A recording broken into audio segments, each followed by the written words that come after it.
आज की कक्षा की शुभारंभ गुरु वंदना के साथ।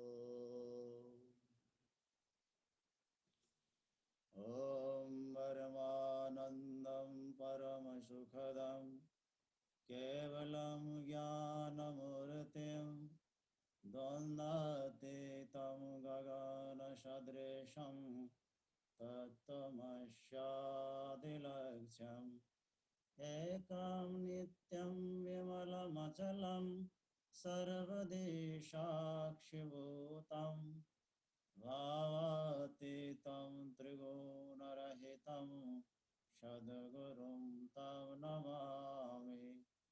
अखण्डानन्दबोधाय शेषसन्तापहरिणे सच्चिदानन्दरूपाय तस्मै श्री गुरवे नमः। तस्मै श्री गुरवे नमः। आप सभी को आज के यज्ञ के ज्ञान विज्ञान और क्रियात्मक पहलू कक्षा में मैं पशुपति वेलनेस और आदर्श भारत परिवार की तरफ से पुनः आप सभी को प्रणाम करता हूं, स्वागत अभिवादन करता हूं। साथियों, योगा थेरेपी कोर्स के बाद आज हम समापन सत्र के बाद कुछ ऐसे योग के ज्ञान और विज्ञान के बारे में चर्चा कर रहे हैं जो सबसे सर्वाधिक महत्वपूर्ण है। भारतीय संस्कृति में गायत्री और यज्ञ का बड़ा महत्व है। आज मैंने आपको सत्र के शुभारंभ में एक भजन बजाया था, कोठरी मन की सदा रख साफ बंदे। ये परम वंदनीय माता जी को बड़ा प्रिय था। वंदनीय माता जी इस भजन को हमेशा गाया करती थी और उनके आवाज़ में ये भजन रिकॉर्डेड है। और मुझे लगता है कि ये जो वंदनीय माता जी के द्वारा रचित और उनके द्वारा गाया गया ये भजन जीवन के सार से युक्त है और हमारे मानसिक लेवल में और व्यावहारिक लेवल में पैदा होने वाले जो भी जीवन के अप एंड डाउन्स है उसको काफ़ी हद तक नॉर्मलाइज करता है। माता जी और कई सारे मेरे इस योग प्रेमी और आध्यात्म प्रेमी साथियों को यज्ञ के प्रति बड़ा अनुराग था।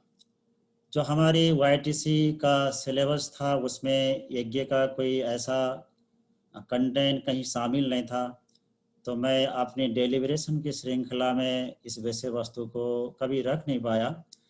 लेकिन मैं आपको जब थेरापी की प्रकरण आया तो रोज यज्ञ के बारे में बोलता चला आया। यानी आदि व्याधियों के निवारण के लिए यज्ञ का जो स्पेसिफिक मॉड्यूल और प्रक्रिया है उसके बारे में मैं आपको सबसे ज़्यादा जोर देता चला आया। तो आज के सत्र में मैं अपनों से अपनी बात कर लूँ उससे पहले आपको यज्ञ की ज्ञान और विज्ञान के बारे में संक्षेप में साझेदारी करने की कोशिश करता हूँ, क्योंकि मंत्र तंत्र और यज्ञ इतना बड़ा गहरा ज्ञान विज्ञान है जिसका अनुभव और जिसकी चर्चा अगर मनुष्य इस जन्म भर करता ही रहे तो भी कम पड़ता है। तो इतने गहन विषय वस्तु को मैं एक सत्र में समेट लूँ ये नामुमकिन है।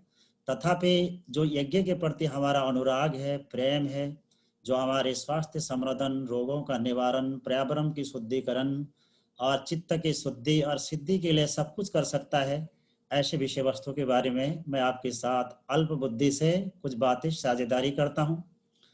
फिर आपको दूसरे स्टेप में जो रविवार का प्रातःकाल हमें हवन की प्रक्रिया को आगे बढ़ाना है, उसके लिए क्या तैयारी होंगी, उसके लिए हमें ऑब्जेक्टिव क्या क्या चीज़ें तैयार करना होगा, उसके बारे में साझेदारी करता हूँ। आज मेरे पास साथ में शंख भी है और मेरे पास हवन सामग्री भी साथ में रखा हुआ है और मेरे साथ हवन का कुंड भी है। तो मैं सब चीज़ आपके सामने लेके बैठा हूँ। अगर आपको कहीं कन्फ्यूज़न हो, वैसे आप सभी लोग भारतीय संस्कृति और परंपरा में शिक्षित, दीक्षित और पोषित हैं। आपको इसकी प्रक्रिया कमोबेश सबको पता है। सब लोग बलि वैश्य करते ही होंगे और किसी न किसी रूप में यज्ञ की प्रक्रिया करते भी होंगे। तो मैं ऐसा मानता हूँ कि आप सभी को इसकी जानकारी भी है। अगर नहीं भी होगी तो छोटी छोटी चीज़ मैं यहाँ से पूजा की प्लेट तक भी आपके साथ लेके बैठा हूँ। मैं आपको ये चीज़ भी शो करूँगा ताकि लाइव में हम आपको कोई चीज़ साझेदारी करें तो परेशानी ना आए, क्योंकि एक दीपक जलाने के लिए आपके साथ आप क्रिया के तहत अगर माचिस भी नहीं होता तो आपको उठना पड़ता, आपको दिक्कत होता। तो हमें एक एक जो चीज़ है यज्ञ की छोटी मोटी वो बारीकी से आपको साझेदारी करना है। ये आज का मेल वस्तु है। तो मैं वैसे यज्ञ के बारे में एक्सटेम्पर कुछ बातें बोल सकता हूँ, लेकिन आपके साथ मेरी एक आदत बन गई है कि किसी वस्तु की भी मैं आपके साथ साझेदारी करूँ तो ऑडियो विजुअल करूँ, स्लाइड के साथ करूँ। तो मुझे आज्ञा दीजिए स्लाइड को शेयर करने की। मैं यज्ञ की और इससे जुड़ी हुई माँ गायत्री की उपासनाएं इसको आपके सामने प्रस्तुत करूँ। मैं यहाँ से ओके,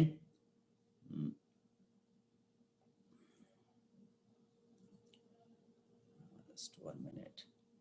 मैं यहाँ पे आज एक को जोड़ लेता हूँ ताकि बीच में मुझे कुछ टेक्निकल प्रॉब्लम आए तो मुझे खबर मिले।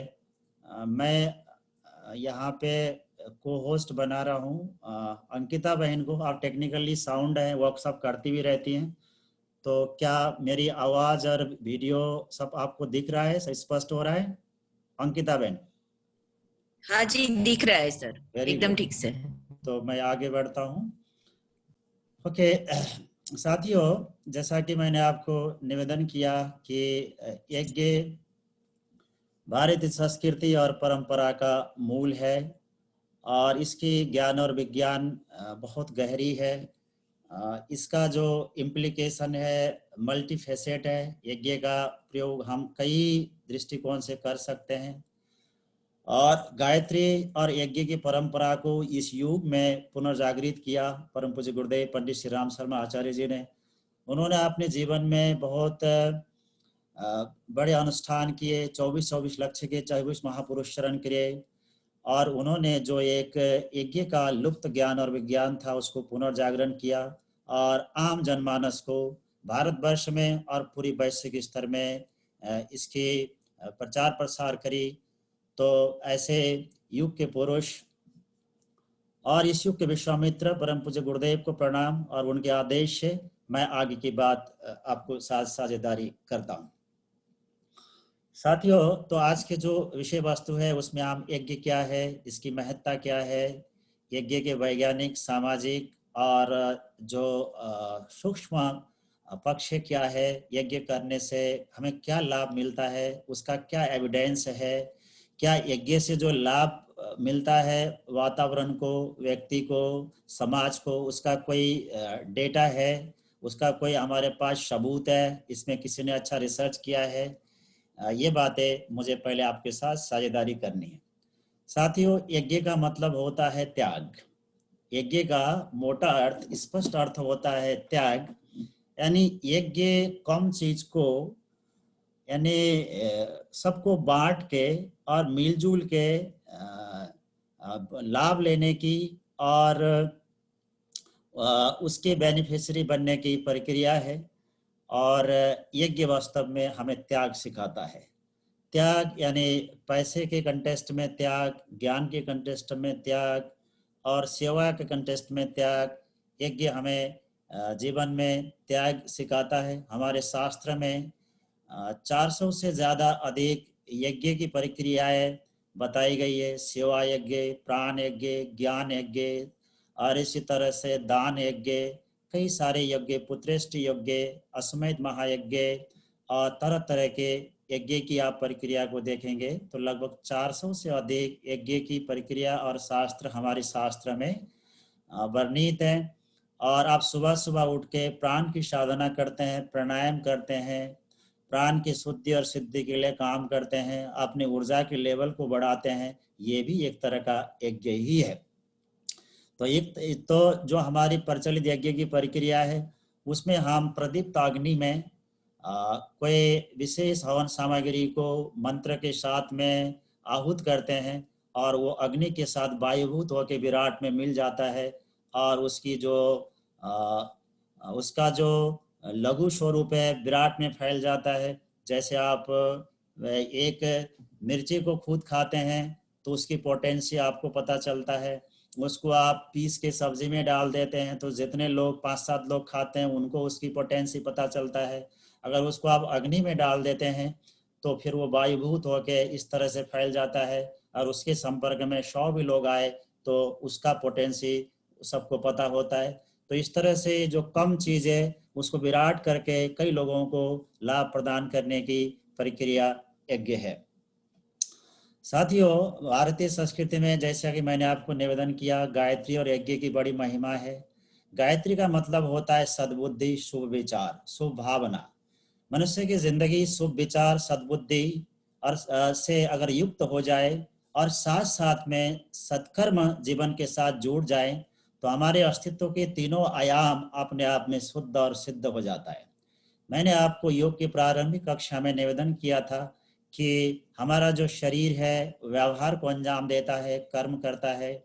जो हमारा सूक्ष्म शरीर है उसमें विचार चलते हैं और जो हमारा कारण शरीर है वो भाव शरीर है। तो हमारे अस्तित्व के 3 आयाम हैं, स्थूल शरीर, सूक्ष्म शरीर, कारण शरीर, फिजिकल बॉडी, सटल बॉडी और कॉजल बॉडी। सिंपल शब्द में मैं बोलूं तो actionable body and thinking body and the feeling body. तो जो हमारी गायत्री है, गायत्री की उपासना, गायत्री के मंत्र का जप हमारे विचार और भाव को परिष्कार करता है, अंतत्वगत्वा सद्बुद्धि का जागरण करता है, जिसको हम प्रज्ञा कहते हैं, शाश्वत प्रज्ञा कहते हैं, जिसके सहारे हम अपने और जगत के बारे में सही सही समझ कर सकते हैं और सत्यता का बोध कर सकते हैं। दूसरे का नाम है यज्ञ, जो है वास्तव में सत्कर्म की प्रक्रिया। तो जीवन में शुभ विचार, शुभ भावनाएं और सत्कर्म जुड़ जाते हैं तो जीवन पूर्ण हो जाता है और योग की संपूर्ण प्रक्रिया यहाँ पे बन जाती है। और यज्ञ की प्रक्रिया सृष्टि के विकास क्रम के साथ ही वर्णित है। वेदों में इसका वर्णन मिलता है, अथर्ववेद में, सामवेद में, यजुर्वेद में, गीता में, महाभारत में। जो भी हमारे आर्ष ग्रंथ और योग से जुड़े हुए ग्रंथ हैं उसको आप अवलोकन करते हैं, पढ़ते हैं तो यज्ञ की बात, उसकी महत्ता की बात किसी न किसी रूप में हमें सुनाई पड़ती है। अथर्ववेद कहता है कि जो व्यक्ति मंत्र के साथ में यज्ञाहुति करता है, यजन करता है, उसके शारीरिक, मानसिक और भावनात्मक रोग मिट जाते हैं। अगर किसी को ये रोग हो गए हैं तो भी इससे छुटकारा मिलता है। सामवेद कहता है कि यज्ञ की प्रक्रिया से हम अपने अगल बगल के वातावरण को ऊर्जित कर सकते हैं, पर्यावरण को शुद्ध कर सकते हैं और एक हमारी सराउंडिंग इन्वायरमेंट में एनर्जी के लेवल को हाई कर सकते हैं। इसी तरह से यजुर्वेद कहता है कि यज्ञ करने से हमारे अस्तित्व में और हमारे आवास स्थान में दिव्यता का जागरण होता है और यज्ञ से हमारे व्यक्तिगत लेवल की और सामाजिक लेवल की, पारिवारिक लेवल की सारी के सारे डिविनिटी का जागरण होता है। इसी तरह से गीता भी इसके महिमा के बारे में कहता है, महाभारत भी इसकी चर्चा करता है। और यज्ञ में जो हम सामान्य रूप से प्रयोग करते हैं, ये कुंड आप देख रहे हैं, इस कुंड में 3 कलर आपको दिखाई पड़ रहे हैं। सबसे नीचे काला है, ब्लैक कलर है, फिर रेड है, फिर सफ़ेद है। तो यानी जो ये काला रंग आपको दिखाई पड़ रहा है, ब्लैक कलर, ये तमोगुण का प्रतीक है। और इसी तरह से जो ये लाल वाला कलर है ये रजोगुण का प्रतीक है। ये आपका सफ़ेद वाला कलर है ये सत्वगुण का प्रतीक है। तो यज्ञ की प्रक्रिया में तमोगुण का स्थान सबसे नीचे है। यानी जब हम यज्ञ में प्रगति करते चले जाते हैं और ये अग्नि शिखा की तरह हमारे विचार, भावनाएं और बुद्धि ऊर्ध्वगामी होती है तो सतोगुण तमोगुण सबसे नीचे रह जाता है, फिर रजोगुण, फिर सत्वगुण। तो हमारी उन्नति, हमारी दीपशिखा का ऊर्ध्वगमन हमेशा सतोगुण की तरफ उन्मुख होता है। ये कुंड आपको स्क्वायर शेप में है और यहाँ पे अग्नि की ज्वाला जमीन से ऊपर है। कई बार आपने हवन की प्रक्रिया में कुंड जमीन के नीचे भी देखा होगा। तो जब लोग सकाम भाव से यज्ञ की उपासना करते हैं तो ऐसे अवस्था में कुंड नीचे होता है। अगर हम निष्काम भाव से नित्य प्रति आत्मिक उन्नति के लिए, लोक कल्याण के लिए, पर्यावरण की शुद्धि के लिए यज्ञ की प्रक्रिया करते हैं तो प्राय कुंड का स्थान जमीन से ऊपर होता है। तो यज्ञ हमें शुद्धि की कला सिखाता है, यज्ञ हमें संवाद की कला सिखाता है, यज्ञ हमें समर्पण सिखाता है, यज्ञ हमें अपने आप को दैवी शक्तियों के साथ जोड़ने की ज्ञान विज्ञान बताता है, यज्ञ हमें जीवन में त्याग सिखाता है, ये यज्ञ हमें प्राण की तौर तरीका बताता है। और यज्ञ से हम अपनी ऊर्जा को, प्राणी अपनी जो ऊर्जा है उसको वैश्विक ऊर्जा के साथ, कॉस्मिक एनर्जी के साथ ट्यून कर सकते हैं। और यज्ञ की प्रक्रिया में अगर हम निरत होते हैं तो हमें सतत दैवीय मार्गदर्शन, डिवाइन गाइडेंस भी मिलता रहता है। तो इतना महत्वपूर्ण योग का एस्पेक्ट है यज्ञ। जैसा कि मैंने आपको निवेदन किया, यज्ञ के 3 आयाम होते हैं। पहला है साइंटिफिक, जो शरीर से संबंधित है। सटल, जो हमारी विचार और भावना से संबंधित है। तीसरा है सोशल, जो हमारी समाज के साथ है। यानी यज्ञ के अभ्यास करने से हम शारीरिक शुद्धि और सिद्धि को प्राप्त कर सकते हैं, शरीर के रोगों को रोक सकते हैं, आदि व्याधि को रोक सकते हैं, आदि व्याधि हो गए हैं तो इनको हील कर सकते हैं। इसी तरह से यज्ञ के अभ्यास से हम मानसिक और भावनात्मक नकारात्मकता और विकृतियों को हटा सकते हैं। हमारे चक्रों में, हमारी नाड़ियों में निहित मल विक्षेप है उसको हटा सकते हैं, चक्र की जागरण कर सकते हैं। और यज्ञ अगर हम मिलजुल के करते हैं, यज्ञ की शिक्षा को हम लोगों के साथ साझेदारी करते हैं, तो इसलिए एकता और आपसी समीपता भी बढ़ता है। यानी सोशल यूनिटी और टुगेदरनेस के लिए सबसे अच्छा पहल है यज्ञ। तो इस तरह से यज्ञ के जो इफेक्ट है ये 3 तरह के हो सकते हैं, साइंटिफिक, सटल और सोशल। अगर मैं गहरे अर्थ में बोलूं तो पैरानॉर्मल भी हो सकता है, क्योंकि महर्षि पतंजलि कहते हैं जन्म औषध मंत्र तप समाधि जा सिद्ध है। यानी जीवन में सिद्धि प्राप्त करने के 4 मार्ग है। जन्म, यानी जन्म से वो शक्ति को प्राप्त करना, मंत्र की साधना करना, औषधि दिव्य औषधियों का सेवन करना और समाधि की अवस्था को प्राप्त करना। तो यानी मंत्र के साथ अगर मैं बात करूं तो यज्ञ का गहरा संबंध है। जब तक हम यज्ञ की प्रक्रिया को नहीं करते हैं तो हमारी कोई भी मंत्र साधना पूरी नहीं होती, कोई हमारा जप तप अनुष्ठान पूरा नहीं होता, कोई हमारे फेस्टिवल्स की पूर्णता नहीं होती। जब बच्चा गर्भ में आता है तो हम पुष्पमन संस्कार करते हैं तो यज्ञ करते ही हैं।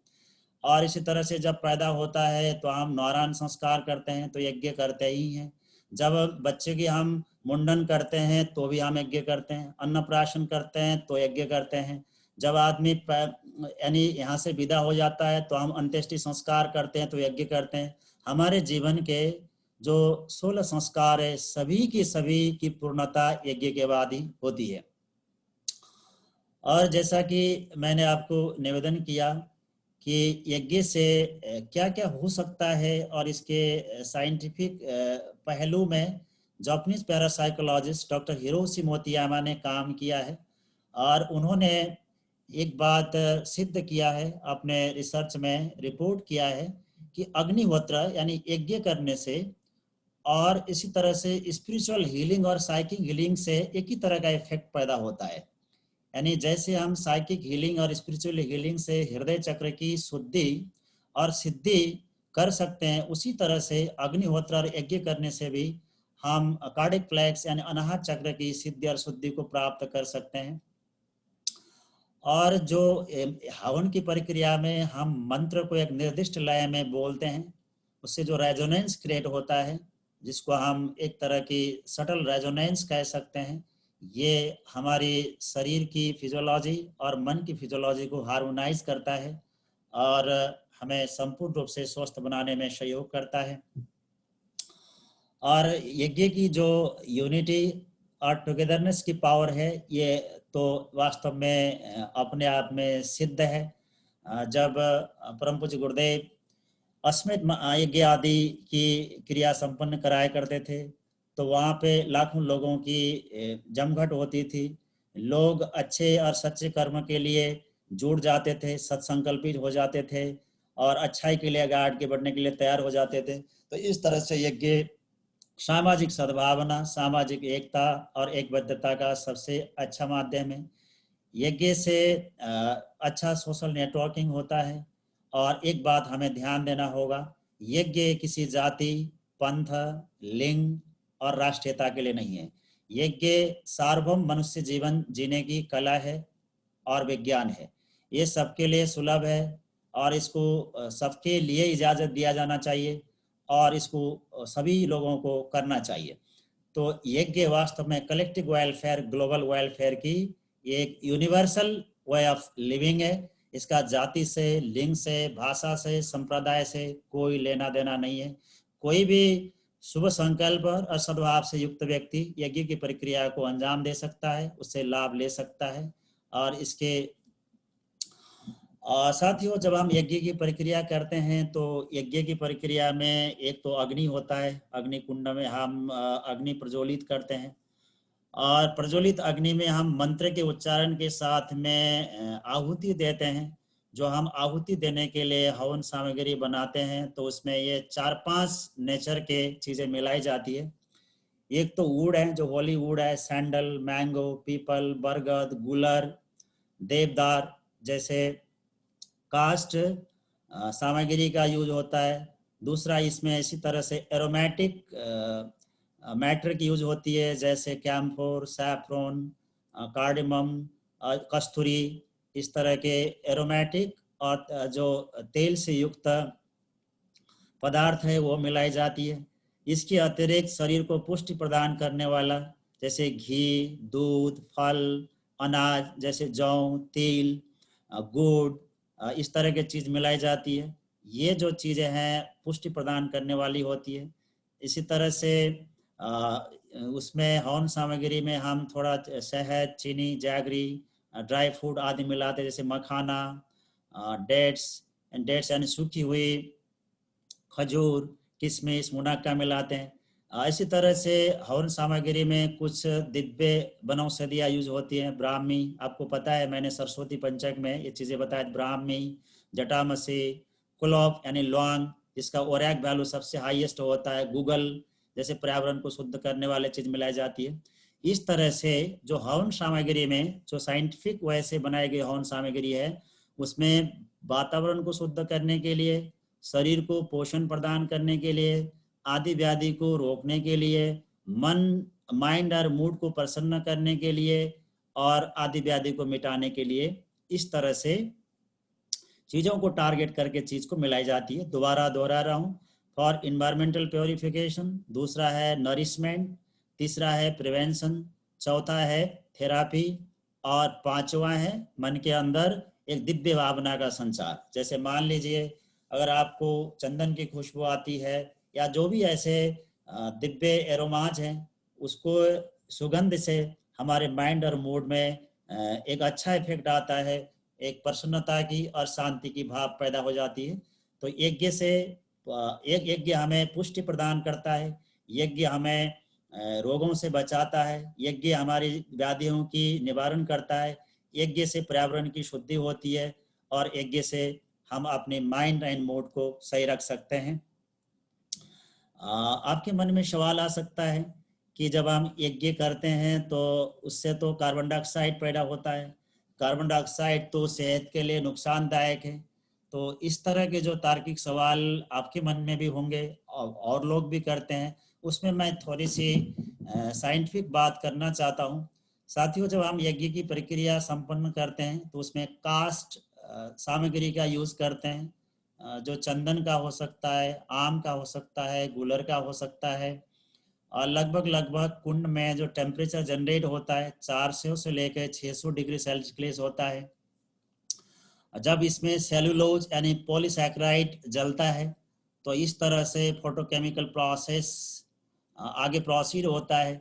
और आप देख सकते हैं कि इसमें यज्ञ की प्रक्रिया में कार्बन डाइऑक्साइड, पानी और जो एनर्जी ये सब मिलके फॉर्मल्डिहाइड और ऑक्सीजन का एमिशन ज़्यादा होता है।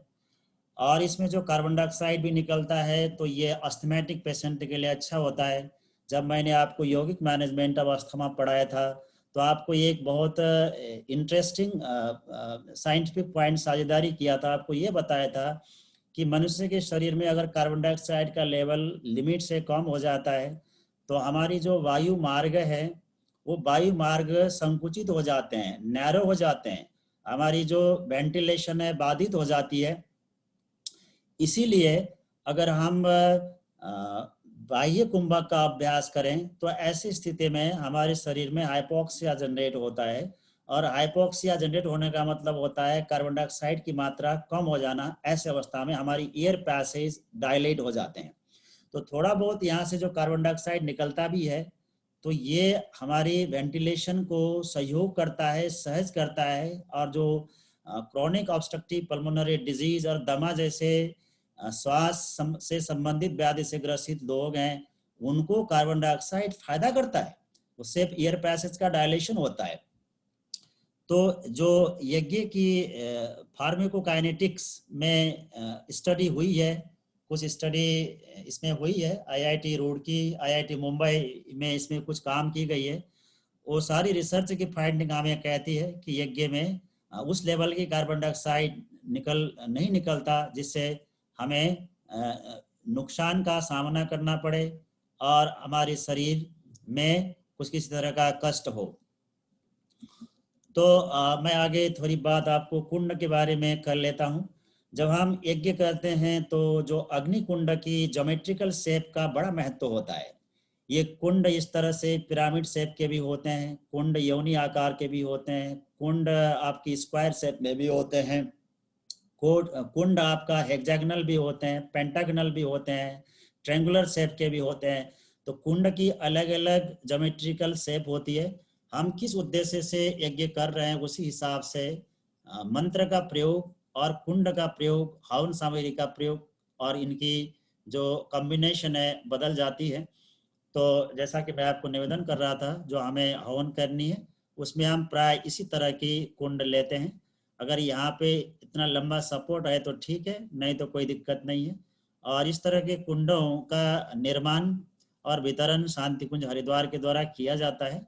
कुंड तांबे का होता है तो ज़्यादा अच्छा होता है, लेकिन कभी कभी हम लोहे की कुंड से भी काम चलाते हैं। तांबे का हो तो बहुत अच्छा है। तो जो हवन की प्रक्रिया हम रविवार को करने जा रहे हैं उसमें जो यज्ञ कुंड है उसका ज्योमेट्रिकल शेप इसी तरह का होगा, पिरामिड शेप का। और उसमें अग्नि की ज्वाला यानी आहुतियां जमीन के ऊपर ही पड़ेगी। साथियों, गायत्री मंत्र सभी वेद मंत्रों का सार है। यानी वेद कहता है जो व्यक्ति गायत्री मंत्र की, ब्रह्म गायत्री मंत्र की उपासना करता है, जप करता है, तो वो सभी मंत्र की साधना कर लेता है। जिसके जीवन में गायत्री मंत्र की सिद्धि प्राप्त हो जाती है वो जीवन के किसी भी धर्म, पंथ, किसी भी संप्रदाय के कोई भी मंत्र की साधना कर सकता है और सिद्धि मिल सकता है। गायत्री मंत्र में लगभग कि जब गायत्री मंत्र के हम उच्चारण करते हैं तो उसमें लगभग 1,08,000 वाइब्रेशंस पर सेकेंड जनरेट होते हैं। इतनी शक्तिशाली रेजोनेंस इससे क्रिएट होता है। इसीलिए गायत्री मंत्र की महत्ता सबसे अधिक मानी जाती है। तो जैसा कि मैंने आपको पहले बता दिया कि जब हम ये जो ममता सक्सेना है, ministry of statistics and programme implementation में ये कार्यरत हैं। इन्होंने डॉक्टर प्रणब पंड्या के अंडर में, सदर डॉक्टर साहब के अंडर में यज्ञ में रिसर्च करी थी। और करने के बाद यज्ञ के अलग अलग पहलू से संबंधित लाभ को इन्होंने करके देखा था। और उन्होंने इस तरह से कोट किया है कि यज्ञ हम रोज करते हैं तो पर्यावरण की जो दुर्गंध है वो चली जाती है। पानी में और वायु में जो बैक्टीरिया हैं उनकी काउंट कम हो जाती है, क्योंकि यज्ञ के द्वारा जो पैदा होने वाली फॉर्मल्डिहाइड है, फॉर्मिक एसिड है, एसिटिक एसिड है, ये सारे के सारे डिसइंफेक्टेंट नेचर के होते हैं और इनको हम इसीलिए प्रिजर्वेटिव्स के रूप में भी यूज़ करते हैं। तो the chemicals just like formaldehyde, formic acid, acetic acid act as disinfectant and they emit from the egg during fumigation. और इसी तरह से यज्ञ से जो भस्म बनता है वो बहुत अच्छा ऑर्गेनिक फर्टिलाइजर होता है। यज्ञ की जो भस्म होती है उसमें काफ़ी क्षारीय गुण होता है। अगर उसको हम पानी में मिला के किसी को छान के पिला दें तो पेट की समस्या के लिए ये काफ़ी फायदेमंद होता है, न्यूरोलॉजिकल प्रॉब्लम के लिए बहुत फायदेमंद होता है। इसीलिए आपने देखा होगा जो भी सिद्ध संत महात्माएं होते हैं प्रसाद के रूप में भभूत देते हैं, आस देते हैं। तो ये जो यज्ञ के द्वारा पैदा होने वाली जो भस्म है उसको अगर हम ऑर्गेनिक उसके रूप में यूज करते हैं तो कोई रोग प्लांट में नहीं लगता और उससे जो फसल पैदा होता है काफी गुणों से युक्त होता है। और जैसा कि मैंने आपको आगे बताया यज्ञ से जो थोड़ा बहुत कार्बन डाइऑक्साइड निकलता है ये वेजिटेशन के लिए बहुत अच्छा है। अगर हम किसी खेत में किसी पौधों के बीच में फलों के बीच में रोज यज्ञ करें तो ये पौधे ज़्यादा फल देने लगते हैं, ये ज़्यादा हरियाली से भर जाते हैं और इनका स्वास्थ्य बहुत अच्छा हो जाता है। तो इस तरह से यज्ञ जैसे मनुष्य में स्वास्थ्य संवर्धन रोग निवारण के लिए सकारात्मक प्रभाव पैदा करता है उसी तरह से वृक्ष वनस्पतियों में और अन्य जानवरों में भी इसका प्रभाव उतना ही गहरा होता है। साथियों यज्ञ की चिकित्सा के फायदा को लेके लोगों ने कुछ सिलेक्टेड रिसर्च करी है और पाया है कि यज्ञ के अभ्यास करने कराने से जो हमारी पल्मोनरी इशूज हैं जैसे अस्थमा है, ब्रोंकाइटिस है, इस तरह की समस्या से व्यक्ति को मुक्ति मिलती है। और यज्ञ के अभ्यास से हमें मानसिक समस्याओं में से मुक्ति मिलती है। Depression, obsessive compulsive disorder, anxiety, autism spectrum disorder, जितने भी जो समस्याएं हैं उनमें बहुत यज्ञ का लाभ पाया गया है। इस साइट को आप चेक कर सकते हैं। यहाँ पे एक केस स्टडी मैं आपको शो कर रहा हूँ। ये एक 45 यानी ये जो व्यक्ति का यहाँ पे जो मैं आपको जिक्र कर रहा हूँ ये व्यक्ति हॉकिन लिम्फोमा से ग्रसित था, यानी एक तरह का एक कैंसर है, बहुत टिपिकल कैंसर है। और इस व्यक्ति ने जब 45 दिन तक हवन की प्रक्रिया को संपन्न किया तो लगभग इसके ट्यूमर के साइज में काफ़ी सिग्निफिकेंट और कमी आई और इसका जो क्वालिटी ऑफ लाइफ, इसके जो कैंसर के अन्य कोमोर्बिडिटीज है उसमें काफ़ी सुधार पाया गया। इसी तरह से एक 20 साल उम्र के HIV पॉजिटिव व्यक्ति ने 7 दिन तक होमोथेरापी किया, यज्ञ की प्रक्रिया को आगे बढ़ाया और साथ साथ में विशिष्ट हवन सामग्री के काढ़ा को पिया तो इसके जो वायरस है उसके काउंट में काफ़ी कम पाया गया। तो आप समझन इस केस स्टडी से मैं आपको ये बताने की कोशिश कर रहा हूँ कि यज्ञ कैंसर और एड्स जैसे असाध्य और दुस्साध्य व्याधियों की इंटेंसिटी को कम करने में भी हमें सहयोग करता है। और वही ये स्टडीज़ का पार्ट है। जैसे कि मैंने आपको बताया ममता सक्सेना जिन्हें काम करी है और उन्होंने अश्वमेध महायज्ञ के बाद जैसे गोरखपुर में परम पूज्य गुरुदेव के जीवन काल में अश्वमेध महायज्ञ हुआ था तो अश्वमेध महायज्ञ के समय में वातावरण में क्या प्रभाव पड़ता है यज्ञ क्या उसको लेके साइंटिस्ट ने काम किया और यज्ञ करने से पहले वायु में सल्फर डाइऑक्साइड की मात्रा कितनी थी, नाइट्रस ऑक्साइड की मात्रा कितनी थी, जब यज्ञ चल रहा था तो कितना था, यज्ञ संपन्न होने के बाद कितना हुआ, इसका मापन किया। तो आप कल्पना कर सकते हैं, देख सकते हैं जब यज्ञ नहीं हो रहा था तो वातावरण में सल्फर डाइऑक्साइड की मात्रा ज़्यादा थी, जब यज्ञ शुरू हुआ तो कम हो गई और लास्ट में इसकी मात्रा काफ़ी कम हो गई। सेम ट्रेंड आप नाइट्रस ऑक्साइड के केस में भी देख सकते हैं। तो इसे सरकार ने इस काम को अंजाम दिया था। इससे आप कल्पना कर सकते हैं कि यज्ञ में वातावरण में पोल्यूटेंट्स को कम करने की और दूषित जहरीले गैसों को कम करने की शक्ति कितनी ज़्यादा है। तो इसी तरह से यज्ञ का इफेक्ट साइकियाट्रिक इशू में भी देखा गया है। यज्ञ का विशेष प्रभाव डायबिटीज में भी देखा गया है। यानी यज्ञ के अभ्यास करने कराने से ब्लड शुगर की abnormality कम हो जाती है, यूरिन में शुगर आना कम हो जाता है। यानी डायबिटीज के केस में भी यज्ञ का प्रभाव काफी सकारात्मक पाया गया है। एक खास बात, जो भोपाल में गैस प्लांट से गैस लीक हो गई थी, जिसकी वजह से हजारों लोगों को अकाल में अपनी जान गंवाना पड़ा था, उसमें से प्लांट के नज़दीक में एक भाई साहब रहते थे जिनका नाम था सोहन लाल कुशवाहा, और इसी तरह से एमएल राठौर। आप ये संयोग से इनके घर में रोज हवन हुआ करता था, इनके घर में यज्ञ की प्रक्रिया रोज संपन्न होती थी, और अगल बगल के सारे लोग उस गैस लोग होने के बाद मरे, लेकिन इनके घर के लोग सही सलामत रहे। तो ये वास्तव में एक तरह की मिस्ट्री जैसी थी कि इतने प्लांट के नज़दीक में इनके घर होने के बावजूद इनके परिवार के लोगों को कुछ नहीं हुआ, बाकी सब लोग मरे। तो इसके पीछे लोगों ने जब इन्वेस्टिगेशन किया और पाया, तो इनके घर में जो नियमित हवन होता था और इनके घर की जो शुद्धि की स्थिति थी, उसकी वजह से ये लोग नहीं मर सके। और हालांकि इसमें एज ए साइंटिस्ट इस बात को और वेरीफाई करने के लिए मैं रिसर्च करने की और कराने की बात सोचूंगा, लेकिन ये वास्तव में एक मिस्टिकल पॉइंट ज़रूर है। वहाँ के अगल बगल के सारे लोगों का मर जाना, लेकिन इसी घर के लोग का जीवित रहना अपने आप में कहीं ना कहीं यज्ञ की पॉजिटिव इफेक्ट के प्रति एक हाइपोथेसिस तो ज़रूर जनरेट करती है। और इसी तरह से यज्ञ को लेके अन्य काम भी हुआ है, जैसे मैं यहाँ दिखा सकता हूँ ट्यूबरकुलोसिस। हालांकि इन दिनों डॉट्स आ गया है, इसकी दवाएं बन गई है, लोग नियमित रूप से लंबे समय तक निर्धारित दवा ले लेते हैं तो ट्यूबरकुलोसिस से बच जाते हैं। अदरवाइज पुराने समय में काफ़ी फैटल इशू था। तो टीबी में भी यज्ञ से फायदा होता है।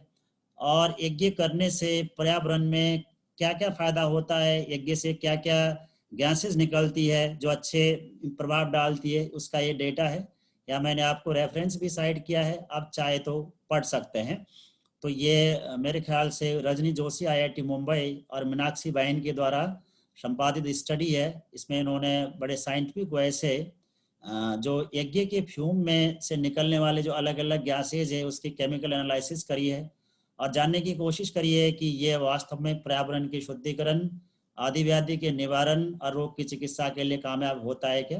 तो that is the chemical analysis and the precise overview of her finding. और इसी तरह से यज्ञ को लेके अन्य भी कुछ काम किए गए हैं। यज्ञ का जैसा कि मैंने आपको बताया बैक्टीरियल काउंट्स के ऊपर क्या प्रभाव पड़ता है, पैथोजन तो खैर जो भी हमारी रोगाणु है उसको हम पैथोजन कहते हैं, फंगी। तो इसीलिए मैं आपको सलाह दे रहा हूँ, ये कोविड का समय है जिसकी वजह से पूरी दुनिया तबाह है, पूरी संसार के लोग इससे परेशान है। हर व्यक्ति इसके इन्फेक्शन को कैच कर रहा है, किसी को सिम्टम्स आ रहे हैं, किसी को नहीं आ रहे हैं, बहुत सारे लोग अकाल में जा रहे हैं। ऐसे विकट हालात में प्राण की साधना और यज्ञ का नियमित अभ्यास अपने आप को बचाने के लिए और दूसरों के बचाने के लिए सबसे निराला, सबसे सुलभ, सबसे वैज्ञानिक और सबसे अच्छा उपाय है। तो प्लीज आप जीवन में कुछ भी चीज घटता चला जाए, कुछ भी हो, लेकिन एक चीज को कभी ना छोड़ें, प्राण की साधना और यज्ञ का नियमित अभ्यास। अगर ये दो चीज हम करेंगे तो अपने लेवल में हम अच्छे होंगे, इनर्जेटिक होंगे और संसार के चीजों में हम दिलचस्पी ले पाएंगे और उनका आनंद ले पाएंगे। अगर जीवन में निज की प्राण साधना नहीं होगी, यज्ञ की प्रक्रिया से हम विमुख होंगे, तो जीवन के कोई परपंच, कोई भागा दौड़ हमारे जिंदगी में कोई रंग नहीं लाने वाली है।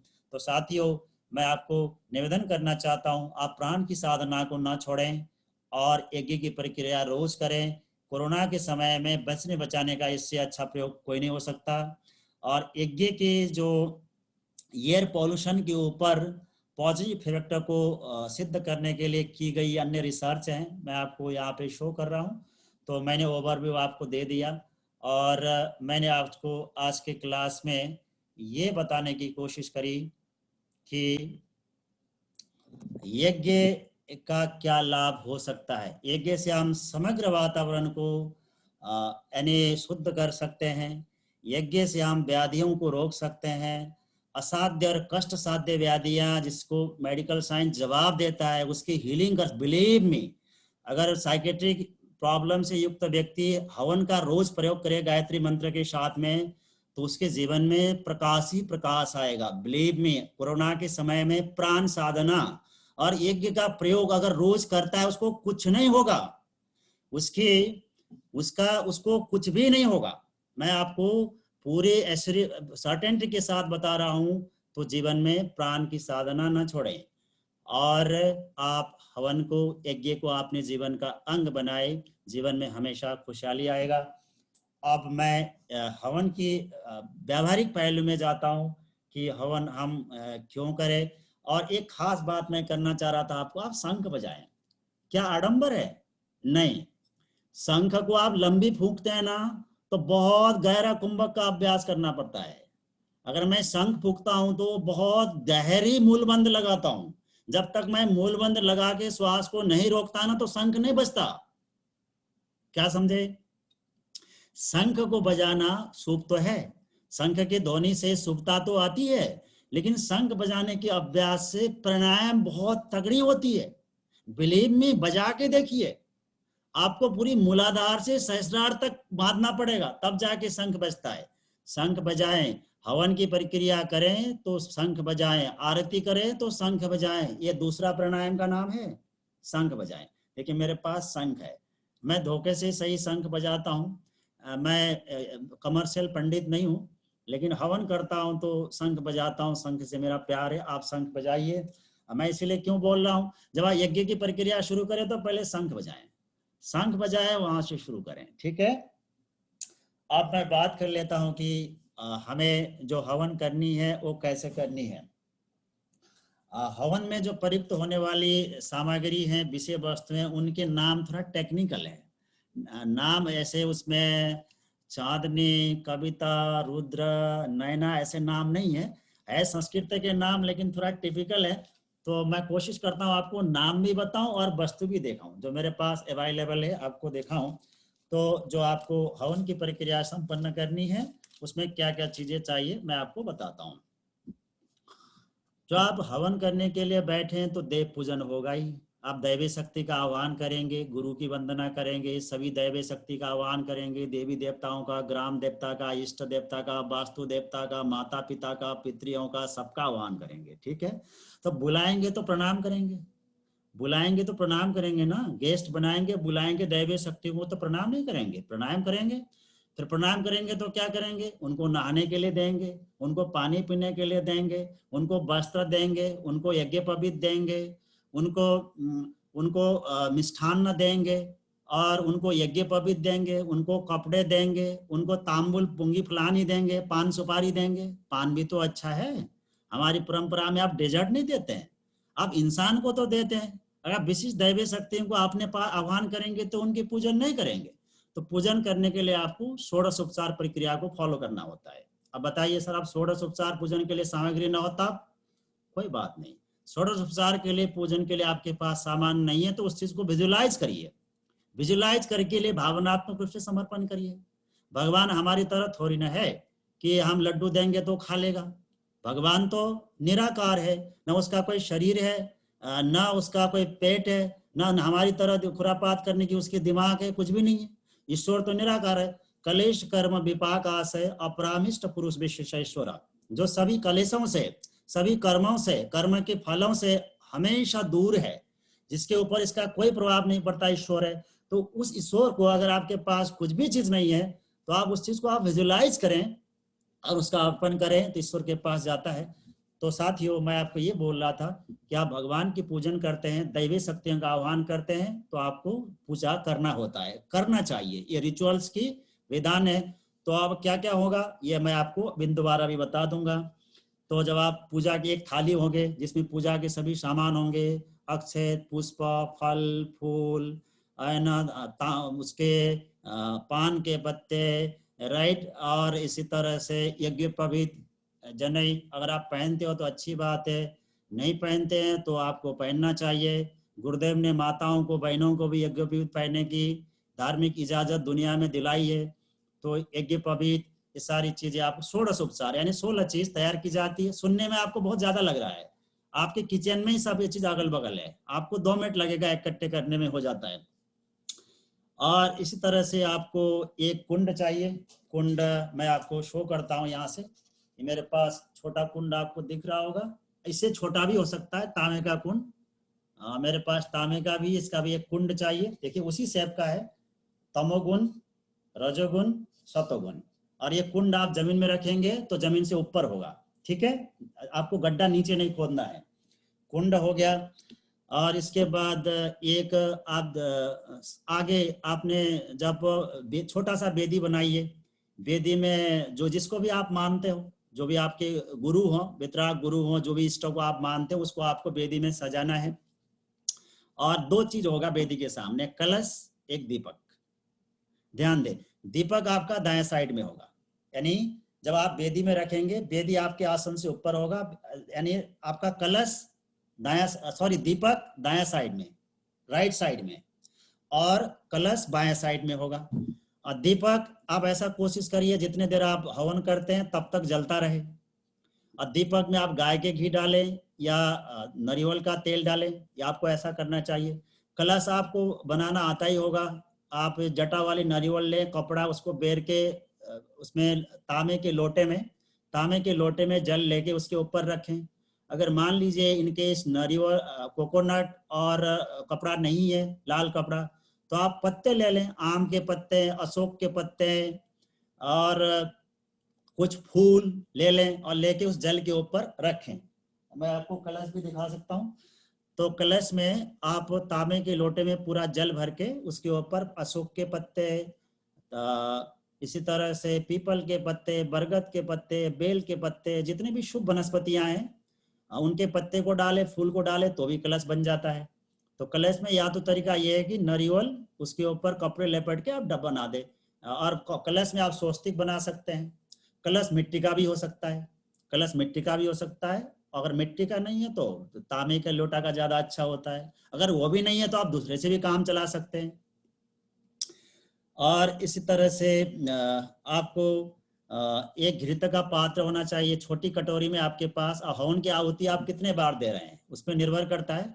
जो मैं हवन करता हूं तो उसमें हम जो आहुति देते हैं, समिधा दानम की आहुतियां होती है 5, और बाकी 7 आहुतियां और होती है, तो कुल मिलाकर 12 आहुतियां घी के देनी ही होती है यज्ञ में। ये तो इसमें मेरे हिसाब से 100 ग्राम 200 ग्राम घी लगती है, 100 से 200 ग्राम घी भी अच्छा होता है। और मुझे लगता है कोकोनट का तेल भी अच्छा होता है हवन के लिए, बहुत अच्छा होता है। इसीलिए पूर्ण आहुति में लास्ट में कोकोनट का गोला यूज होता है ना, प्रयोग किया जाता है। तो अगर कोकोनट ऑयल को हम अग्नि के साथ वायुभूत करते हैं तो उससे जो केमिकल्स रिलीज होता है, उससे एरोमा पैदा होता है, वो भी काफी अच्छा होता है। तो आप गाय के घी बहुत अच्छा है, नहीं तो आप कोकोनट ऑयल से भी हवन की प्रक्रिया को अंजाम दे सकते हैं। मैं भी ऐसा करता हूँ। इसीलिए आपके पास पंचपात्र होना चाहिए। पंचपात्र ना भी हो तो आप काम चला सकते हैं, लेकिन मैं आपको ऑप्टिमल प्रोसेस बता रहा हूँ। पंचपात्र यानी छोटी, ये आप देख सकते हैं यहाँ पे एक मेरे पास आचमनी है, आप देख पा रहे हैं, तांबे का ये आचमनी है। तो आचमनी में जल लेके आपको बैठना होता है। जो षटकर्म की क्रिया संपन्न होती है तो हम इसी से जल लेते हैं। फिर जहाँ जहाँ जल का प्रयोग करना है ये जल यूज करते हैं।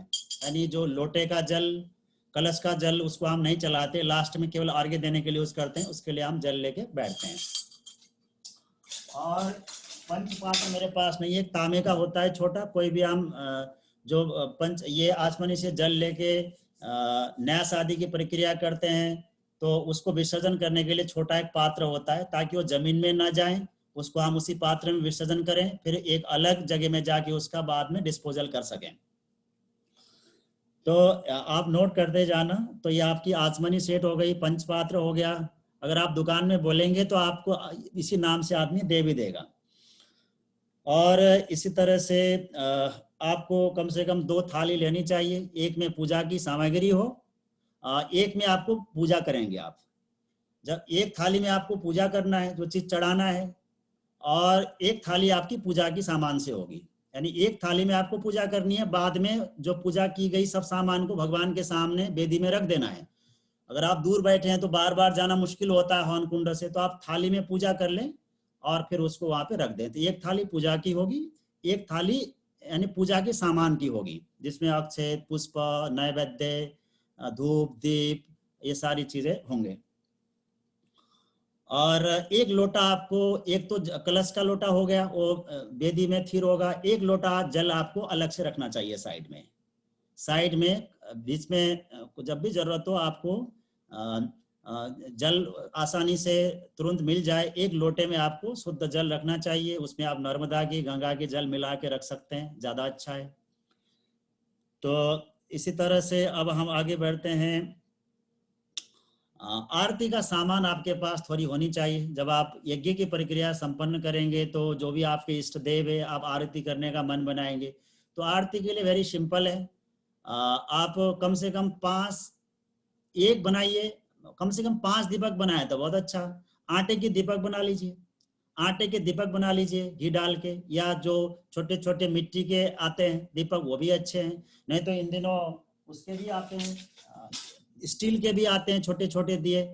और नहीं तो आपको इस तरह से कि आरती के जो इन दिनों रेडीमेड भी मिलते हैं, तांबे के भी मिलते हैं जिसमें दीपक ऑलरेडी बने होते हैं। तो उसमें आपको कम से कम 5 दीपक बनानी चाहिए, 5 बनाइए। और जब भी हवन की प्रक्रिया संपन्न होगी तो माँ की आरती होगी, वंदना होगी, तो आपको आरती करनी चाहिए। और निराजनम आरती है और माँ की आरती भी है। आप करना चाहें, आपने इष्ट की आरती कर लीजिए, गणेश की मानते हैं तो आप गणेश जी की आरती कर लीजिए, लक्ष्मी जी को मानते हैं तो लक्ष्मी जी की कर लीजिए, शिव जी की आरती कर लीजिए। किसी भी इष्ट की आरती करने के लिए कम से कम 5 दीपक, चलो 5 भी नहीं है तो 1 दीपक तो हो सकता है। तो आरती के लिए दीपक अलग होगा, और जब तक आरती होगी तब तक वो जलता चलेगा, 1 से 5, और जितने भी संख्या ज्यादा हो सकती है। तो एक आरती का थाल होगा। और इसी तरह से अगर छोटे मोटे चीज क्या है, तो छोटे मोटे चीज में आप सुन लीजिए, कलवा है। जैसे हम बीच में यज्ञ की प्रक्रिया करते हैं तो रक्षाबंधन आता है, रक्षाबंधन की एक आती है, स्टेप आती है, तो कलवा आपके पास होनी चाहिए, कलवा।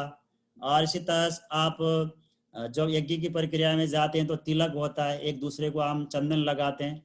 तो आप छोटी कटोरी में टीका बना के रखिए, तिलक, चंदन हो तो बहुत अच्छा, नहीं तो लाल, लाल अच्छा है।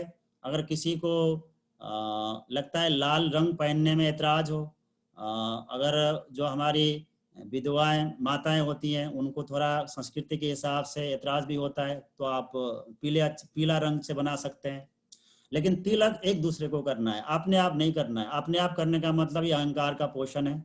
जब हम यज्ञ की प्रक्रिया में सामने बैठे हैं तो तिलक हमेशा रिंग फिंगर से करना है, ये रिंग फिंगर से एक दूसरे का हमें तिलक करनी चाहिए। तिलक किया तो एक में आपको थोड़ी टीका बनानी चाहिए। और आरती के सामान आप और रख सकते हैं, शंख, इसी तरह से झांझ, मंजीरा, घड़ियाल, हारमोनी। अगर आपके पास शौक है, अच्छा आरती करते हैं, तो आप ये सारी चीज़ें रख सकते हैं। घंटी, घंटी भी है मेरे पास, तो घंटी, ये सारी चीज़ें आरती के सामान है। मैं आपको ये चीज़ें कंपल्सन नहीं बोल रहा हूँ, लास्ट में बताऊंगा कि अगर ये सब चीज़ ना भी हो तो भगवान की यज्ञ हो जाती है, लेकिन एक प्रक्रिया बता रहा हूँ। इसी तरह से एक छोटा कपड़ा, छोटी सी रुमाल की साइज की, जैसे आप षोडश उपचार पूजन करेंगे तो आपको वस्त्र भी चढ़ाना होता है दैवी शक्तियों को, नहीं है तो पत्ते चढ़ा दीजिए, पीपल के पत्ते चढ़ा दीजिए, ये भी चलता है। लेकिन आप छोटा सा एक कपड़ा भी रख सकते हैं। और बाकी अक्षत, पुष्प तो ये हो ही गए। और नैवेद्य, नैवेद्य में आप थोड़ा सा मिष्ठान बना सकते हैं। अगर आपके पास वक्त नहीं है तो खजूर, मुनक्का, किशमिश से आप काम चला सकते हैं, इससे भी आपका काम चल जाएगा। ठीक है। और इसके बाद आपको अग्नि कुंड में अग्नि प्रज्वलित करने के लिए 2 चीज खास ही सावधान रखना होगा। या तो आपको कपूर लेके बैठना होगा, कैम्फोर, या तो आपको रुई के दिए भिगो के आप रख लीजिए। और अग्नि जब प्रदीपन करनी हो, अग्नि को जब जलाना हो, तो आपको उसी से करना है। और कभी कभी अग्नि बुझती भी है, तो बीच में धुआं ना बने, इसीलिए आपको साथ में कपूर, भीमसेनी कपूर, या ये जो घी के दिए, ये आपको रखना चाहिए। इसी तरह से हवन में काष्ठ पात्र यूज होते हैं। काष्ठ पात्र आप देख रहे हैं, अभी तो आप सबके पास ये नहीं होंगे। ये प्रोक्षणी पात्र है, ये स्फे पात्र है भस्म निकालने के लिए। ये आपका श्रुबा है, यानी घी जब हम बीच में घृत की आहुति करते हैं उसके लिए करते हैं। और ये जो अलग अलग काष्ठ पात्र हैं ये हैं, अभी आपको ये टिपिकल लग रहे होंगे, लेकिन आप अभ्यास करेंगे तो ये आसानी से मिल जाते हैं। शांति कुंज हरिद्वार में मिल जाते हैं, और आपको ये जो पूजा के सामान रखने वाला उसके पास मिल जाते हैं। तो आपके पास ये नहीं है अभी, तो आप चम्मच से काम चलाइए, नॉट बिग डील। ये जो अलग अलग चीजें हैं तो आप चम्मच से काम चलाइए। भगवान की पूजा में, वंदना में, यज्ञ में सबसे बड़ा मैटर करता है भावना, और उसमें समर्पण, कितना आप ट्यून है। अगर ये सारी चीजें होने के बाद अगर मन उधड़ बुन में लगा हुआ है, प्रपंच में लगा हुआ है, उपासना में नहीं होता, मेरे तो ये हाल होती है, जब मैं हवन करता हूँ तो कुछ मुझे चढ़ाने का मन ही नहीं होता। एक बार आंख बंद कर लेता हूँ तो सारी की सारी लास्ट स्वस्ति भाषण से लेके लास्ट तक मैं एक ही बार में चला जाता हूँ आंख बंद करके। जब हवन मुझे प्रदीप्त करनी होती है, अग्नि प्रतिबंध करना होता है, तब जाके आंखें खोलता हूँ, करता हूँ। तो कई बार ऐसी स्थिति बनती है। तो आपको मैं ये बता रहा हूँ कि ये काष्ठ पात्र हैं, ये 5 होते हैं। अगर ये नहीं है तो आप अभी चम्मच से काम चला सकते हैं। इसी तरह से जब आप यज्ञ के लिए बैठते हैं तो आसन आपका शुद्ध होना चाहिए। अगर आसन आपका कंबल का हो और सूती का हो, कॉटन का हो तो सबसे अच्छा है। कुसा का हो ये तो सबसे अच्छा है, अगर वो तो मिलेगा नहीं तो आप दड़ी का यूज करें, कंबल का यूज करें, सबसे अच्छा है। कोशिश करें कि जो चीज आप पूजा के लिए यूज करते हैं उसी के लिए रखें, उसकी पवित्रता बनाए रखें, तो अच्छा है, ऐसा आप कर सकते हैं। और जो मैंने देव मंच सजाने के लिए आपको बोला कि आपके इष्ट का, अपने गुरु का आपको फोटो रखनी है, और उसके दाया साइड में दीपक रखना है, बाया साइड में कलश रखना है, और उनके एक आसन आपको बनानी है। टेबल में कपड़ा बिछा के, कपड़ा पीला भी हो सकता है, थोड़ा लाल भी हो सकता है, एक आसन, यानी जहां भी आप दैवीय शक्ति कोई वेदी स्थापना करेंगे तो आसन तो होगा ही, वैसे अंडरस्टूड बात है। तो वहां पे पीला और इस तरह से आपको बनाना है। पूजा की वस्तु मैं अगेन आपको बोल देता हूँ, चावल, रोली, अगरबत्ती, रुई बत्ती, दिया सलाई, कपूर, चंदन, और ये नैवेद्य, शक्कर, और थोड़ी कलवा, सुपारी, यज्ञोपवीत, दूध, दही, घी, शक्कर, तुलसी पत्र भी आप रख सकते हैं। ये खास बात, और आप यज्ञ की प्रक्रिया में पंचामृत बना सकते हैं। पंचामृत हर जगह बनाई जाती है। तो पंचामृत में 5 चीजें होती है, गाय के दूध, दही, घी, शक्कर, तुलसी पत्र, इतने चीज को मिला के पंचामृत बनाई जाती है। जब हम यज्ञ की प्रक्रिया संपन्न करते हैं, आरती आदि कर लेते हैं, तो उसके बाद फिर पंचामृत सबको प्रसाद के रूप में बांटते हैं। पंचामृत में दूध, दही, घी, शक्कर, तुलसी, इतने 5 चीज को मिला के आप पंचामृत बना सकते हैं। और उस पंचामृत को बना के हवन की प्रक्रिया में नजदीक रख दीजिए, यज्ञ कुंड के नजदीक में रख दीजिए, ताकि वो आपकी यज्ञ की ऊर्जा से अनुप्राणित हो, यज्ञ की ऊर्जा उसमें अब्जॉर्ब हो, और उसको आप फिर यज्ञामृत के रूप में, पंचामृत के रूप में सभी को बांट सकते हैं। और ये मैंने आपको यज्ञ की प्रक्रिया में प्रयुक्त होने वाली सभी सामग्री बता दी। मुझे लगता है आपने नोट किया होगा। अब पूजा की वस्तु ज्यादा भूलने वाली होती है, दोबारा बोल रहा हूँ, चावल यानी अक्षता, रोली, अगरबत्ती, रुई बत्ती, सलाई, माचिस, कपूर, चंदन, और इसी तरह से नैवेद्य, और थोड़ा सा मिठाई, सुपारी या नारियल का गोला। पूर्णाहुति करने के लिए सबसे अच्छा नारियल का गोला होता है, और कुंड आपकी साइज अच्छा हो तो, नहीं तो आप सुपारी से भी काम चला सकते हैं। और ये आपकी यज्ञ में प्रयुक्त होने वाली सामग्री है। और ये सारी चीज़ आपको तैयार करके आगे बढ़ना चाहिए। और यज्ञ कैसे करेंगे, यज्ञ की प्रक्रिया क्या होगी? यज्ञ की प्रक्रिया की मैं आपको कोशिश करता हूँ कुछ चीज़ें भेजूँ यहाँ से। आज मैं सबसे पहले यज्ञ में गुरु और ईश्वर की वंदना होती है, फिर हम लक्ष्मी जी की आह्वान करते हैं, और व्यासपीठ को नमन करते हैं, साधना आदि पवित्रीकरण करते हैं गंगा जल से और नर्मदा के जल से, वैदिक मंत्र के साथ जो भी हमने सामान इकट्ठा किया है उसकी पवित्रता बनी रहे, पवित्रता की स्थापना हो। अगले क्रम में हम मंगलाचरण करते हैं, यानी पीले अक्षत के साथ मंगलाचरण के मंत्र बोल के हम सभी तरफ मंगलता की और शुभता की कामना करते हैं। ओम भद्रम कर्णे भी मंत्र है, इसमें वेद का मंत्र है। अब यहाँ से षटकर्म शुरू होता है। इसके बाद मंगलाचरण के बाद अगला स्टेप शुरू होता है, वो है पवित्रीकरणम, यानी हमको बाएं हाथ में जल लेना है, पवित्रीकरण का मंत्र बोलना है। फिर मंत्र बोलने के बाद आपने समस्त शरीर में छिड़कना है ताकि हमारी मन, वाणी और शरीर की शुद्धि हो, सिद्धि हो। दूसरे स्टेप में आचमन होता है। मन, वाणी, अंतकरण की शुद्धि के लिए दायां हाथ में 3 बार जल लेना है, स्वाहा के साथ मंत्र बोल के उसको मुंह में आचमन करना है। मन, वाणी और अंतकरण की शुद्धि के लिए एक प्रक्रिया की जाती है। तीसरे स्टेप में शिखा बंधन है। शिखा हमारी ब्रह्मांडीय ऊर्जा के प्रवेश का द्वार है, यानी यह हमारी ब्रह्मरंध्र होता है। तो इस हमारे शरीर में जो अलग अलग शक्ति के और मर्म के स्थान हैं, उनमें से शिखा मूल की महत्व तो सबसे ज्यादा है। तो इसके यहाँ से जो हम यज्ञ प्रक्रिया में ऊर्जा को इकट्ठा करते हैं, शक्ति को पाते हैं, उसका बहिर्गमन न हो, आउटफ्लो न हो, उसको रोकने के लिए हम यहाँ से शिखा बंधन की प्रक्रिया करते हैं। फिर अगले स्टेप में प्राणायाम करते हैं, प्राणायाम की मंत्र बोल के हम प्राण की प्रक्रिया करते हैं। फिर उसके बाद हम आगे स्टेप में न्यास करते हैं, जो हमारी जो नासिका में, मुंह में, आँख में, हमारी भुजाओं में, हमारी पैरों में, अलग अलग शक्ति केंद्र में, अलग अलग पार्ट में स्थित जो शक्ति केंद्र है उनका जागरण का भाव करते हैं, न्यास की प्रक्रिया करते हैं। अभी आपको सुनने में बड़ा टिपिकल लग रहा है, जब प्रक्रिया हम करेंगे तो बड़ा संक्षेप और आपको बड़ा आसान लगेगा, इतना कोई टिपिकल नहीं है। उसके बाद हम पृथ्वी पूजन करते हैं, माँ पृथ्वी की वंदना करती हैं। वो सबकी माँ है, वही हमें वस्त्र देती है, अन्न देती है, सब कुछ देती है। और अगले स्टेप में आता है संकल्प। जीवन में कोई भी हम शुभकर्म कर रहे हैं तो संकल्प करना चाहिए। और संकल्प के लिए आपको क्या याद होना चाहिए? संकल्प के लिए आपको याद होना चाहिए कौन सा महीना चल रहा है, हिंदी में कौन सा महीना चल रहा है। अभी कौन सा महीना चल रहा है? बैसाख। कौन सी पक्ष चल रही है?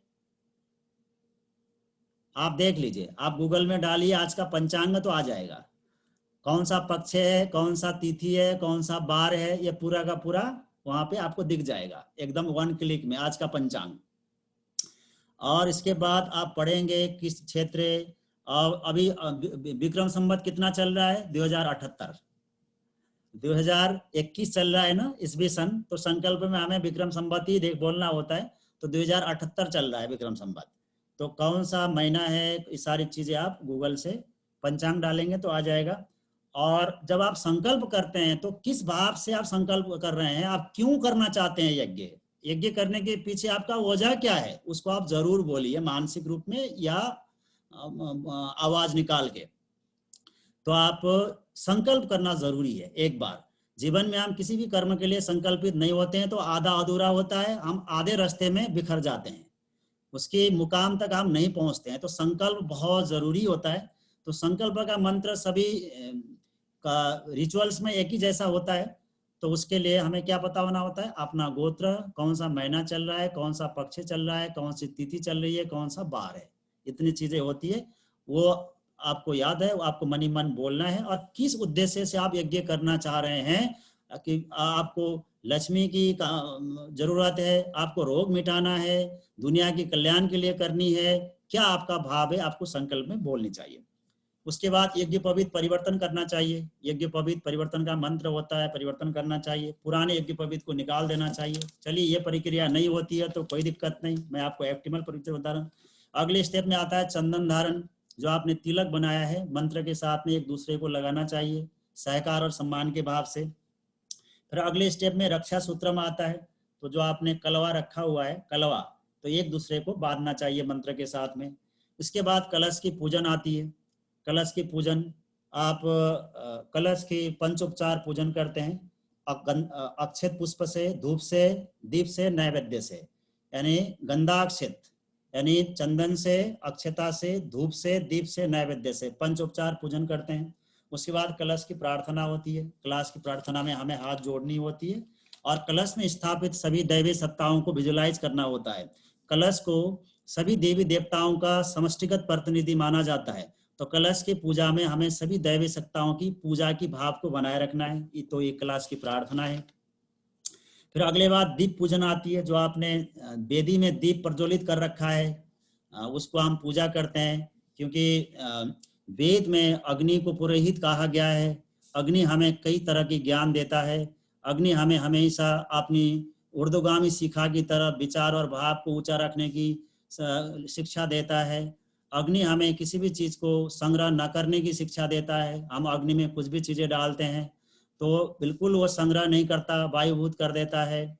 अग्नि दूसरे को निस्वार्थ भाव से ताप और प्रकाश बांटता है। यानी अग्नि में ये कई सारे दैवीय गुण हैं जो हमारे जीवन में शिक्षा प्रदान करती है। इसीलिए वेद में अग्नि को पुरोहित कहा गया है और अग्नि पूजन की प्रक्रिया है। तो हम दीप की पूजन करते हैं। जो वेदी में दीप रखी हुई है उसका पूजन करते हैं मंत्र के साथ में। फिर इसके बाद अगले स्टेप में आता है देव आह्वान। इसके बाद हमें ये सारी व्यवस्था कर लेने के बाद हमने देव आह्वान करनी है। देव आह्वान में सबसे पहले गुरु की वंदना होती है। तो हम गायत्री मंत्र से आहुति दे रहे हैं तो फिर माँ गायत्री की आह्वान होती है। उसके बाद फिर गणेश जी का आह्वान होता है, फिर गौरी का होता है, उसके बाद भगवान विष्णु का होता है, फिर इसके बाद अगले स्टेप में पुंडरीकाक्ष का होता है और अगले स्टेप में ब्रह्मा जी का होता है, फिर लक्ष्मी जी का होता है, भगवान शिव का आह्वान होता है, फिर भगवान त्र्यंबकम का होता है। इसी के बाद फिर माँ सरस्वती का होता है, माँ दुर्गा का आह्वान होता है, फिर इसी तरह से काली का आह्वान होता है, गंगा जी का आह्वान होता है। फिर सब जो सातों ग्रह हैं, नक्षत्र हैं, जो हम सप्त ग्रह नक्षत्र कहते हैं, उनकी आह्वान होती है। फिर इसी के बाद लक्ष्मी जी का आह्वान होता है और इसी तरह से वास्तु देवता का होता है, ग्राम देवता का होता है, स्थान देवता का होता है, इष्ट देवता का होता है, कुल देवता का होता है, सभी पितरियों का आह्वान होता है, सबका होता है। अब हमने सबको बुला लिया, तब सबको हमने बुला लिया तो सबसे पहले क्या करेंगे? प्रणाम करेंगे। ओम सिद्धि बुद्धि सहिताय श्री मनवा गणाधिपतये नमः। ओम लक्ष्मी नारायणाभ्याम नमः। ओम उमा महेश्वराभ्याम नमः। ओम वाणी हिरण्यगर्भाभ्याम नमः। जितने भी दैवीय शक्ति हमने बुलाए सबको हम प्रणाम करते हैं। पहले प्रणाम करते हैं, वंदन करते हैं, फिर उनके इसके बाद उनकी षोडशोपचार पूजन करते हैं। और दोबारा आप ध्यान देना षोडशोपचार में क्या क्या चीजें चाहिए। ऑलरेडी मैं बोल चुका हूं, दोबारा बोल रहा हूं।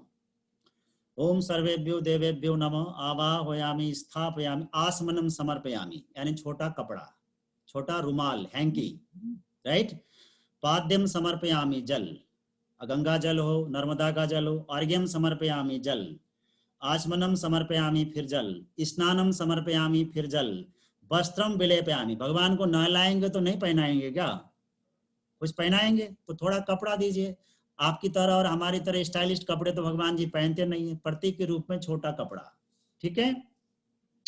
यज्ञ पवित्रम समर्पयामि, यज्ञ पवित्र, कोई बात नहीं, आपने नहीं भी पहना हो तो वहां पे मिल जाएगा, पंसारी के दुकान में, ग्रोसरी में मिल जाती है पैकेट। यज्ञ पवित्रम समर्पयामि, भगवान को यज्ञ पवित्र अर्पण होता है। और इसके बाद गंधम विलेपयामि, आप रिंग फिंगर में चंदन ले, पूजा के थाली में लगाएं, चंदन, कुमकुम, इसी तरह से केशर, कोई भी हो। गंधम विलेपयामि, गंधम यानी चंदन। अक्षतान समर्पयामि, यानी अक्षता जो आपने बनाया है, लाल पीला जो भी हो। और नहीं तो चावल है, चावल को अक्षता के भाव से समर्पित कर लीजिए। पुष्पानि समर्पयामि, फूल, जो फूल है, पुष्पानि समर्पयामि। धूपम आग्रापयामि, आप धूप जला दीजिए। दीपम दर्शयामि, दीप आपने पूजा वेदी में ऑलरेडी जला रखा है, दीप पूजन के समय आप उसी का दर्शन करा दीजिए या एक दीपक जला दीजिए, आपकी मर्जी। नैवेद्यम, नैवेद्यम निवेदयामि, भगवान को आप कुछ नैवेद्य चढ़ाइए, यानी किशमिश, मुनक्का, कोई भी फल, सेब, केला, वट एवर यू हैव, उसको अर्पित करिए। अगले स्टेप में आता है तांबुल पुंगी फलानी समर्पयामी, आप उसमें भगवान को दीजिए सुपारी, पान, कोई भी इस तरह की चीज है। पान का पत्ता औषधीय गुणों से युक्त होता है, तंबाकू खाना नुकसानदायक है, लेकिन पान का और उचित प्रयोग सेहत के लिए बहुत अच्छा होता है। तो भगवान को पान सुपारी भी चढ़ती है, तांबुल पुंगी फलाने, आप कुछ खिलाएंगे पिलाएंगे सब कुछ करेंगे तो कुछ देंगे ना डेजर्ट, तांबुल पुंगी फलाने समर्पयामी। और लास्ट में सर्वा भावे अक्षतान समर्पयामी। ये भगवान जो आपको मैंने चढ़ाया, अगर ये कोई चीज अपूर्ण हो गई हो, अकिंचन से, अनादि से, छोटे बच्चे से, तो मैं संपूर्ण भावों से आपको अक्षता समर्पित करती हूँ। सर्वभावे अक्षतान समर्पयामी।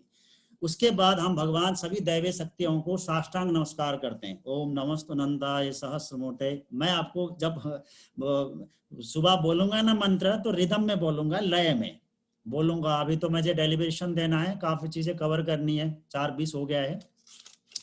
और इसके बाद स्वस्ति वाचन होता है।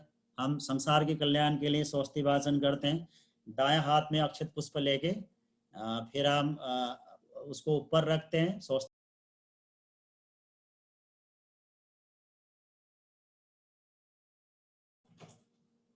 स्वस्ति वाचन के बाद हम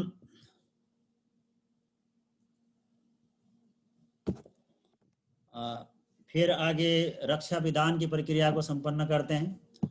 रक्षा विधान हो जाता है ताकि हमारे यज्ञ में कोई विघ्न न आए। फिर अग्नि की स्थापना करते हैं। अग्नि की स्थापना के बाद फिर सविता की वंदना होती है। सविता की वंदना के बाद अग्नि प्रदीपन, फिर आहुति शुरू होती है। सबसे पहले आहुति में हम संविदा दानम करते हैं, उसके बाद जल प्रसेचनम, उसके बाद आज्याहुति। आज्याहुति 7 बार, संविदा दानम 4 बार। इसके बाद फिर गायत्री मंत्र की आहुति होती है कम से कम 12 बार। और अब हम लास्ट में आ चुके हैं, इंटरनेट की हादसा ऐसे ही है। लॉकडाउन में ऑफिस नहीं जा पा रहे हैं तो घर से ऑनलाइन क्लासेस भी होती हैं, सुबह से शुरू हो जाते हैं। एनीवे, तो मैं आपको निवेदन ये कर रहा था, फिर लास्ट में हम मंत्र की आहुति देते हैं। विशेष होता है यज्ञ का, ये पिक होता है। गायत्री मंत्र की आहुति यानी लगभग 12 बार। उसके बाद त्र्यंबकम की आहुति 3 बार। उसके बाद भगवान शिव की आहुति यानी रुद्र की आहुति 3 बार। और फिर उसके बाद अगली आहुति होती है, वो आहुति सूर्य की होती है। भगवान सूर्य की आहुति होती है। अब उसके बाद आपको जो आहुति करनी है, 3 कोरोना की आहुतियां हैं। 3 कोरोना की आहुतियां हैं जो ये मैंने आपको दिया हुआ है। आदित्यगण की, वैश्वानर की, भगवान सूर्य की, ये सबसे ज्यादा पावरफुल आहुतियां हैं कोविड को कम करने के लिए। और लास्ट में जो होती है, उसके बाद स्विष्ट कीर्तु होम होती है, देव दक्षिणा पूर्णाहुति, उसके बाद वसुधारा, और लास्ट में घृतापग्रानम, भस्म धारण। और ये प्रक्रिया में तकरीबन 1 घंटे लग जाती है। हवन की प्रक्रिया में 1 घंटा अगर आप करेंगे तो ये लग जाती है। ये मुझे आपको पहली बार हवन की प्रक्रिया, यज्ञ की प्रक्रिया बतानी थी, तो इसमें मैंने आपको सारी चीज़ें बता दी। लास्ट में फिर आरती होती है। आरती आप करना है तो करिए, नहीं करना है तो मत करिए, करेंगे तो बहुत अच्छा है। और उसके बाद फिर विसर्जन होती है। और बीच में एक स्टेप और आती है सूर्य अर्घ्य दान की, करेंगे तो सारा ओरिएंटेशन मिलेगा। तो मुझे आपको इतनी बातें आज करनी थी यज्ञ की प्रक्रिया में। और मेरी जो आज की यज्ञ से संबंधित जो डेलिब्रेशन है यहीं पे पूरी होती है। और ये 2-3 दिन के गैप में हमारे बीच में संवाद शून्यता हुई है। और कुछ चीज़ें हमारे साथियों ने हमें बताया है। और आपके मन में मेरे को मैसेज भी आए हैं, सुबह 2-4 मैसेज भी आए हैं, सुना है मैंने। किसी को कोई जवाब नहीं दिया, तो मैं सोचा था कि कोई जवाब मैं आपको दूं। तो मैं सबके सामने जब मैं जवाब दूंगा, आपके सामने बताऊंगा। और जब मैं आपके साथ इतने आत्मीय भाव से जुड़ा हूं, तो मैं किसी को अलग अलग से जवाब क्यों दूंगा। मैं सामने सामने जवाब दूंगा, सामने चीज़ें बताऊंगा, ये मैंने सोच रखा है। और मैं आपको वो चीज़ें बताता हूँ। अगर कुछ बातें आपको साझेदारी करनी है तो आप हैंड रेज कर लीजिए, बता दीजिए। पहले मैंने वैसे सुन तो लिया है, कई लोगों ने मुझे व्हाट्सएप में रिकॉर्ड करके भेजा हुआ है, किसी ने कॉल करके बोला हुआ है। तो मैंने मोटे मोटे रूप में काफ़ी सुना है और एक आध लोगों से मेरी बात भी हुई है। बाकी उसके अतिरिक्त आपको कुछ मुझे बात बतानी हो तो आप मुझे बता सकते हैं, साझेदारी कर सकते हैं। किरण बहन का हैंड रेज है, आप इनको बात कर सकती हैं। Thank you sir. प्रणाम सर। सर एक लास्ट में आपका वॉइस कट हो रहा था तो मुझे ये सुनाई नहीं दिया। ये गायत्री मंत्र क्या उसी 12 बार आपने बोला, फिर सर आपने त्र्यंबकम की 3 बार बोला, फिर सर एक बार रिपीट कर दो ना फटाफट प्लीज। हाँ, आप सही बता रही हो। गायत्री मंत्र की आहुति कम से कम 12 बार, अगर होता है तो 24 बार, नहीं तो गायत्री मंत्र की आहुति 12 बार दी जाती है। भगवान त्र्यंबकम की आहुति 3 बार। किसी को रोग शोक हो, किसी को अकाल मृत्यु न हो, ऐसे भाव से त्र्यंबकम भगवान की 3 आहुतियां दी जाती है। अब अनिष्ट का निवारण, अभिष्ट के संवर्धन, संसार में अच्छाइयां पनपे, बुराइयों का समापन हो, ऐसे भाव के साथ भगवान महादेव के नाम में भी 3 आहुति दी जाती है। 3 आहुति भगवान महादेव के नाम पे, 3 आहुति सूर्य के नाम पे, और बाकी आहुतियां आपको कोरोना के, आदित्यगण, वैश्वानर। ये तो मैं आपको अगर यज्ञ की प्रक्रिया कराऊंगा तो बोलता चला जाऊंगा ना, आपको तो आहुति देना है, आप तो केवल आहुति दोगी ना। तो ये मंत्र तो मैं बोल ही दूंगा उस दिन, तो यहाँ से मैं बोल दूंगा तो आपको क्लियर हो जाएगा। ठीक है।